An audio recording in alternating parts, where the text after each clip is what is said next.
Hello, and welcome to the third episode of Yoga, Chocolate, and Chit Chat with Melanie Hi, everybody. and Janet. I'm the studio owner of Pearl Yoga and Fitness and a yoga instructor, and Melanie is a yoga instructor, among many, many other things here. So, we're very excited to bring you the third episode. And the topic for today, we'll get right into it, is not every pose is for everybody. And so this kind of came about because there's this phrase out there that people use, and it's yoga is for everybody, and it can be interpreted depending on whether you connect the everybody, right? So yoga is for everybody, meaning is for everyone, or yoga is and yoga is for every body, right? Everybody, every body. Since the yoga industry, I think they've gotten a lot better at it, but it used to be represented by dancer like shapes, which not everybody's is. So therefore it came across as a little bit more intimidating. And well, I definitely think there have been strides for inclusivity, Yes. including more representing more body types. The point is that, well, with today's topic, that not every pose is for everybody, right? So that's not to say that yoga isn't for everybody, but every pose, Right. right? Right. Because we had a client who actually said that a pose was hard for her because she had stuff in the way, right? So certain poses, depending on how you're built, Mm-hmm. either where you carry weight or even just longer limbs, can make poses more accessible to some people, and other people, they really struggle. And as an instructor, sometimes, like everyone here knows I have the longest arms ever. So binds and reaching behind and touching the floor, I can do that easier than someone if, as an instructor, I'm looking at them and I notice they're very tiny and their arms are very short. So they're not going to be able to reach the way that I can reach. So that I can do something with ease involving my arms, another client is looking at me like, how are you doing that? Right? Oh yeah, definitely. And back in the day when yoga was first making its way into America, I believe that certain styles of yoga tended to be more rigid with regards to everyone making the shape, right? That if you didn't make the shape, that there was something wrong with you. Whereas I believe now, depending on the style that you're in, but I would think most of them, and I don't frequent other places as much as I used to, but I am plugged in via social media. I do think that there is a recognition that not everybody is going to be able to fit themselves into every single pose. For example, like Melody saying, half binds. Yeah, I mean, having long arms will make it easier for you to connect to your hip with your hand, whereas somebody with shorter arms is gonna it's gonna require a different type of mechanic and dynamic in their physique to make that happen. It's going to require additional effort. And so, as instructors, I know we're super, super mindful of that. Yes.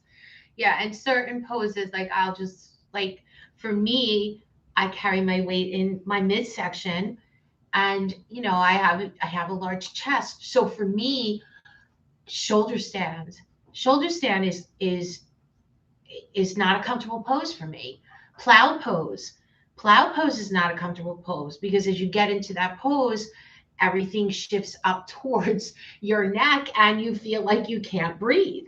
So there are certain poses that are just not, they don't feel good. They Right. just don't feel good. It's not that you can't do them. So yes, you can do them and you work towards doing them, but once you're in them, it doesn't feel good. So if it doesn't feel good, you don't need to stay there, right? Come That's on out. true. Come on out. Yeah. Right. Yeah. So it's like yoga adapts to you. You don't adapt to yoga. Right. Right. So the practice is for you, not you fitting yourself into this mold. So that's a great example, because a lot of clients do primarily things Yes. that are in the Yes. frontal plane Yes. tend to be the most obvious Yes. Well, obstacles to getting into different types of poses. So if you do carry a little extra weight in your belly, and child's pose is gonna feel different than somebody who's maybe doesn't have that there, and it's not wrong, right? It's not wrong. It's just, what are you experiencing, and are you getting the most out of the position and the posture the way you're doing it, right? Yeah. So I think of like laying on your belly. So you laying on your belly, and a lot of times Janet uses this, you're laying on your belly, one hand on top of the other, fine. The minute the hands are out in front of you, and now the cue is put your forehead to the ground. I can't put my forehead on the ground because I have stuff in the way. So for me, that's kind of like, okay, where do I put my head now? Because I can't put my forehead on the ground. So now I'm like, do I stick a block? Do I just let it hang? Do I dangle? It's kind of like, sometimes I'm on my nose. I'll tell you honestly, sometimes I'm on my nose. Sometimes I turn my head. I'll go on my chin. So like, you just have to kind of figure out, like, okay, I can't get rid of this stuff. So Right. How do I figure that out and make it work for me? And because someone who doesn't have a chest, to them laying on the floor on their belly is no big deal, right? So right, it's no big deal. It's no big deal. But it is, and it's even like lifting up. So once you're in that position and you're lifting up the chest, like you can lift up, but I don't look like everybody else because they're looking so beautiful, like really lifted up. I only look like I'm lifting up this much because I got stuff in the way, So it's almost, when you look around the room too, you look and you say, I don't look like her. Well, no, you're not going to look like her because you have stuff, Yeah, and that, when we say figure it out, which is something we say an awful lot. When we say figure it out, we mean there's props. There's always props around that. Like straps can increase the length of your arms. Blocks can increase the length of your arms by bringing the floor closer to you. The strap can bring your hands closer to you if you're in a bind. So there are definitely ways to make almost every pose accessible with the use of props. Also changing the orientation, right? So we know child's pose can be a very challenging posture for people that have stuff. And it's not always comfortable, but then if you change the orientation, you flip the person over, you do reclined child's pose. Now they're on their backs, and the wall can be an assistance for the feet if you do it up against the wall. So now they're not struggling to keep their knees into their chest, but they have their feet, if you can envision this, their feet are against the wall, they're on their backs, their knees are pulled in. So that's a way for somebody who might feel like they have too much stuff, and it's not comfortable, they're having a difficult time. Sometimes people say, I feel like I'm suffocating. Yes. And of course, that's like the anti-yoga, right, because everything about yoga is moving the breath, letting the breath flow freely. So sometimes changing the orientation, adding props and stuff is a way to make a pose. I mean, I think as an instructor, that is one of my main objectives in life. And as I go through this journey, is always trying to I love the challenge of trying to figure out how to make a pose work for somebody. That's like one of the things I love. It's easy, not easy, but when someone's able to pop into something, then it's, they don't, I don't want to say they don't need you, but they kind of don't need you, right? They're good.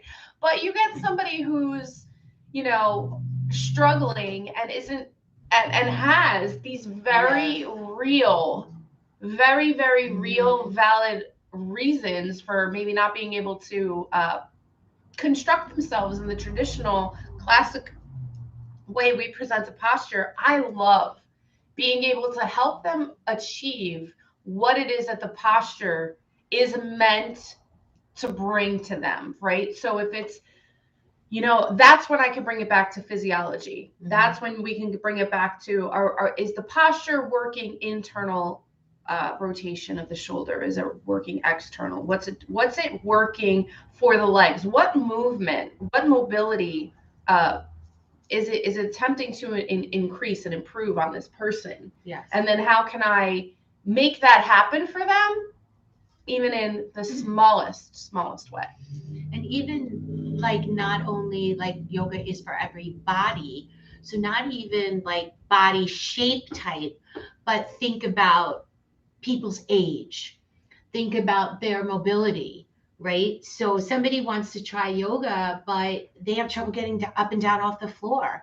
Well, that doesn't mean they can't come and try yoga, because we will give them props. We will help them. They don't have to sit on the floor. Right. They can sit in a chair. They can sit on one of our feet ups. Mm-hmm. So they can work against the wall, whatever. So not only your physical, like the proportion of your body, but it can also be the capability of your body.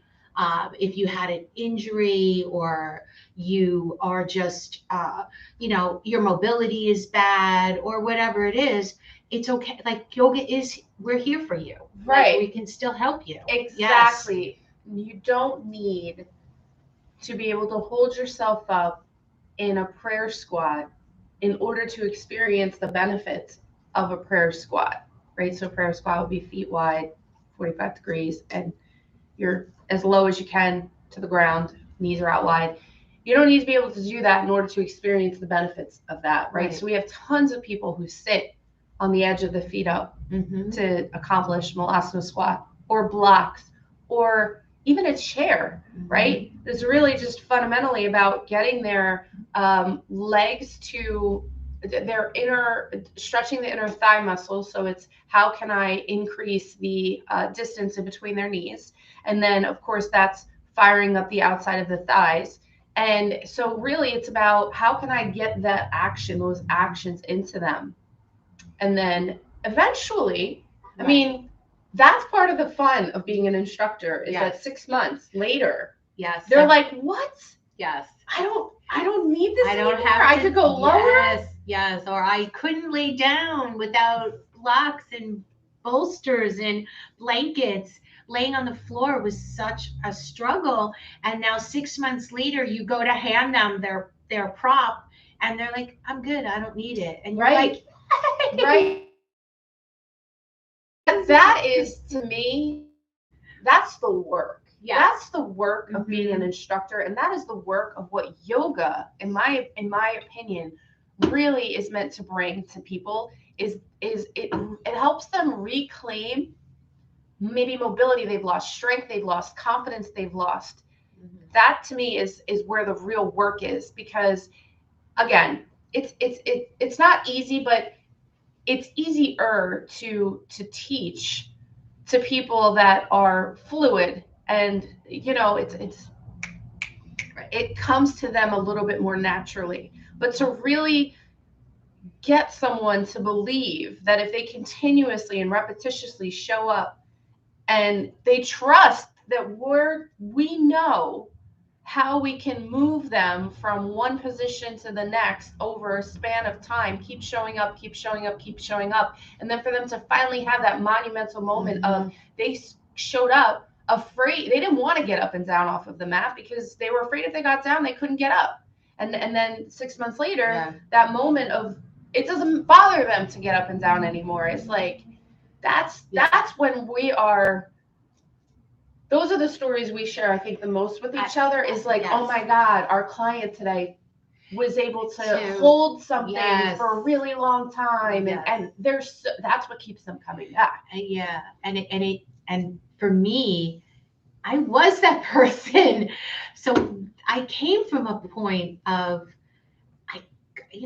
forward folding. I couldn't forward fold. I couldn't downward dog. It was painful. It was hard work, but I kept showing up. And every time I came, that down dog became a tiny bit easier. That forward fold became a tiny bit easier. And then all of a sudden, it just like, it's a cycle. It clicks. That came easier. So now something else becomes a little easier. And now the confidence starts to boost. You're feeling better. The confidence is better. You don't feel that defeat. You feel like this is working. This is working. And I love one of my greatest joys here at Pearl is working. I love working with the beginners, and I love working with those clients that they were me. They were me. And I get it. I get it. They need help there, but the little monumental things are so awesome. They really are. They are. And to get people to believe again, Mm-hmm. getting people to believe again and getting them to move again, that's the most rewarding experience, And when they start, like, people think too, I'm not flexible. I'm too old. Oh, I'm already 60. I can't start yoga. No, this is the time you need to start to move.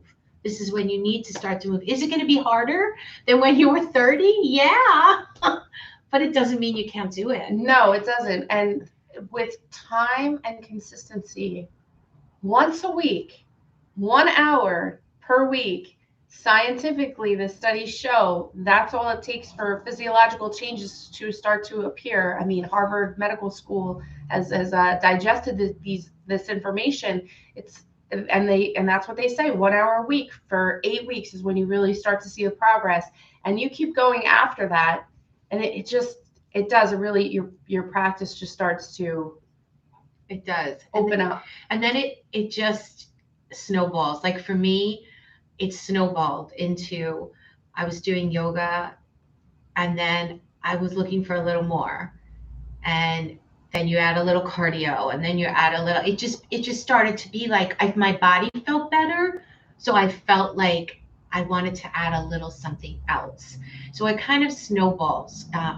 People say that it does, it causes that effect, but it really does. It really does. I mean, we've seen it with Yes. other clients. Yes. They're walking 5Ks all of Yes. a sudden. Now they're walking 5Ks or going into group fitness Yes. classes. Whereas absent the foundation of getting themselves comfortable moving again with yoga, Mm-hmm. they might not have had that confidence. So Yeah. Yes. all right. Well, if you have any comments, if you have any suggested topics you would like us to discuss in our upcoming episodes, we would love to hear them. And as always, we are super grateful for anybody that took the time to check in with us. We love hearing your thoughts. So please, especially my mom-in-law, she watches these till the very end. We can always count on Deborah. We love you, Deborah. Namaste. But anybody else give us some feedback too? That'd be great. Namaste. Namaste.